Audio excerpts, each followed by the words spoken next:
नमस्कार साथियों, Kothari group of institute और कोठारी कॉलेज की स्टडी चैनल में आपका स्वागत है। साथियों, जैसा कि हमने पहले वीडियो में बताया था आपको कि क्विक रिवीजन मैथमेटिक्स में कैसे कर रहे हैं और कौन कौन से चैप्टर पहले लेंगे।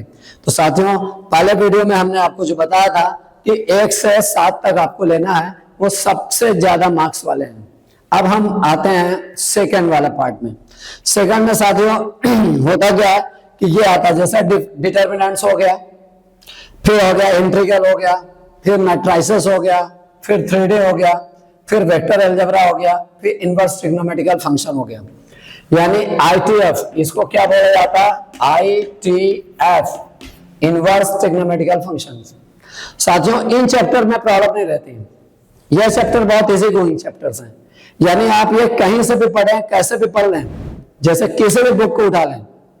MP बोर्ड वाला जनरली आपके त्रिपाठी उठा लेते हैं, NCERT उठा लेते हैं, RD शर्मा उठा लीजिए, कहीं से भी कुछ भी कर लें, ये डिटरमिनेंट क्वेश्चन आपसे बनेंगे, इंटीग्रल के क्वेश्चंस आपसे बनेंगे। ध्यान रखना, इंटीग्रल 1 से एक्सरसाइज से लेके 10 एक्सरसाइज तक है, और वो स्मॉलर लेवल से लेके, यानी स्मॉल स्केल से लेके लार्ज स्केल तक है, यानी लोअर कैटेगरी से लेके हायर कैटेगरी तक है।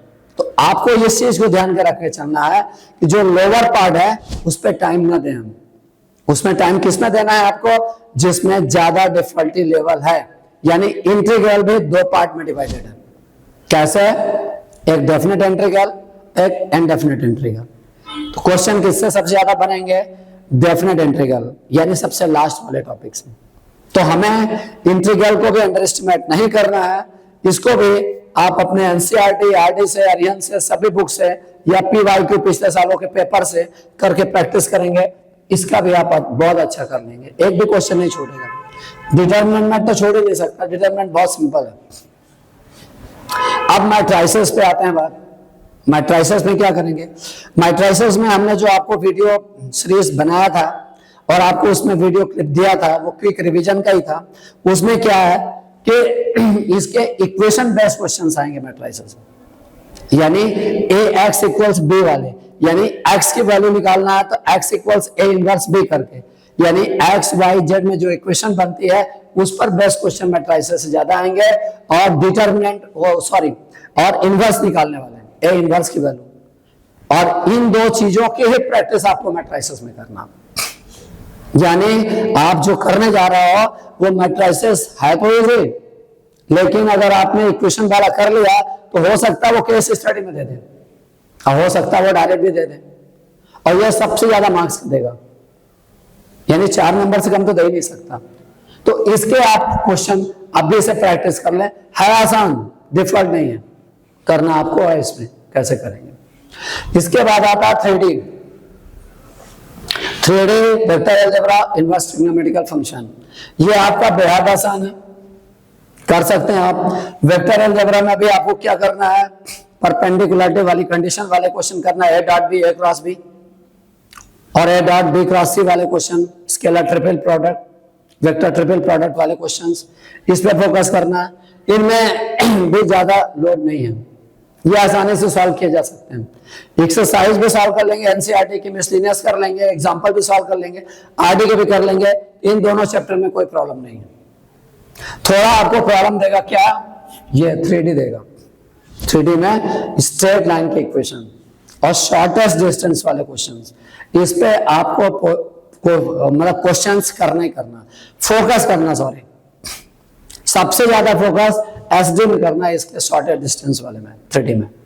इक्वेशन ऑफ स्ट्रेट लाइन जो आएगा, x minus alpha upon l equals y minus beta upon m equals x minus alpha upon l y minus beta upon m और z minus gamma upon l m n, class में n रहता। आप जानते हैं l m n क्या कहलाते हैं? Direction cosines कहलाते हैं। इस पर जो स्ट्रेट लाइन बेस्ड जो परपेंडिकुलरिटी थ्योरम है, यानी कि अगर 2 लाइन परपेंडिकुलर हैं तो उसमें लैम्डा का मान निकालने के लिए बोल देता है वो, यानी L1 L2 plus M1 M2 plus N1 N2 equal 0। इस टाइप के क्वेश्चन में ही प्रैक्टिस करना, या उनके डायरेक्शन रेशियोज के प्रोडक्ट का सम क्या हो जाता है? 0। A1 A2 plus B1 B2 plus C1 C2 equal 0 वाले। तो इस पे आपको 3D में इन चीजों पर ज्यादा फोकस करना। यानी आपका काम इस समय सिर्फ रिवीजन का है। जो सॉल्व है उसको, जो अनसॉल्व है उसको भी आपको इतना लेके चलना है कि बार बार करके आप उसको अच्छे से रिवाइज करके आप पहुंच सकते हैं। क्विक रिवीजन का मेरा ऑब्जेक्टिव बताने का था कि ये आप इस ऑर्डर में चलेंगे तो निश्चित रूप से आपको टाइम पे आप निकाल ले जाएंगे। टाइम किस में ज्यादा देना है? फर्स्ट वाले में 1 to 7 में। और टाइम किस में कम देना है? इसमें 8 से लेकर 13 में। इसलिए अगर आप 95, 96, 97, 99 आउट ऑफ 100 लाना चाहते हैं तो आप इस प्रोसेस पे चलिए। आप 100% ला देंगे आप, इतना जितना मैं बोल रहा हूं।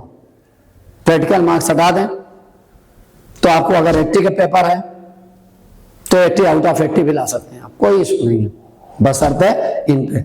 अब क्या होता है, कैंडिडेट करते क्या है, बच्चे क्या करते हैं जनरली, एक बार कर लिया, हो गया, हो जाएगा, इतना कॉन्फिडेंस हो जाएगा।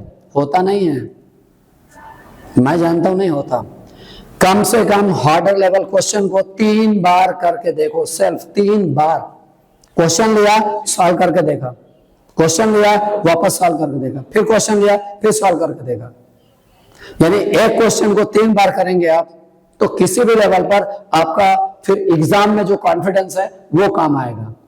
तो आपने देख के कर दिया, अरे ये तो हो जाएगा मेरा, तो ऐसे में नहीं होता, ये ध्यान रखना। और ये भी नहीं, अरे ये तो चैप्टर में दब नहीं है तो कर लेंगे, ये सब कुछ ना करें। इस समय आपको टाइम निकालें मैथमेटिक्स के लिए कम से कम 2 से 3 घंटे, और बाकी टाइम क्योंकि स्कूल तब जाना नहीं होगा, एग्जाम आने वाली है सामने ही है, तो आप सिर्फ 2-3 घंटे मैथ्स, 3 घंटे कम से कम मैथ्स, बाकी फिजिक्स और केमिस्ट्री के लिए आप अलग से टाइम, हिंदी और इंग्लिश के लिए, पर 3 घंटे मैथ्स करिए। ये स्कोरिंग सब्जेक्ट है और बहुत अच्छे मार्क्स आप आ सकते हैं। ठीक है साथियों, तो इस तरह से बेस्ट ऑफ लक, अच्छे से एग्जाम दिए और 95 से 99 मैं तो कह रहा हूं 100% मार्क्स आप स्कोर करके आए। ओके साथियों, धन्यवाद, थैंक यू।